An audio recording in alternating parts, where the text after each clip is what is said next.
চট্টগ্রামের ফটিকছড়ি থানায় দায়ের করা পৃথক দুই মামলায় শীর্ষ সন্ত্রাসী মোবারক হোসেন ইমন প্রকাশ ডেভিড ইমনের ১০ দিনের রিমান্ড মঞ্জুর করেছেন আদালত। আজ রোববার পুলিশ তাকে আদালতে হাজির করে রিমান্ডের আবেদন জানালে আদালত এ নির্দেশ দেন। ভারত পালিয়ে যাওয়ার সময় সম্প্রতি গ্রেপ্তার হওয়া এই ক্যাডারের বিরুদ্ধে বাকলিয়ার জোড়া খুন ও পতেঙ্গায় চাঞ্চল্যকর হত্যাকাণ্ড সহ অন্তত ৭টি মামলা রয়েছে।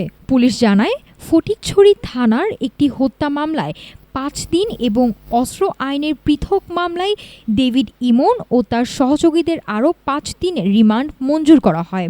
এছাড়া হাটহাজারী থানার একটি চাঁদাবাজি মামলায় তাকে গ্রেপ্তার দেখানো হয়েছে। এর আগে গত ৩০ জুলাই যশোর সীমান্ত দিয়ে ভারতে পালিয়ে যাওয়ার সময় ইমন ও তার সহযোগীদের গ্রেপ্তার করা হয়। আইনশৃঙ্খলা বাহিনীর তথ্যমতে চট্টগ্রাম নগরীর কুখ্যাত বড় সাজ্জাদ বাহিনীর অপরাধ সাম্রাজ্য নিয়ন্ত্রণ করত এই ডেভিড ইমন।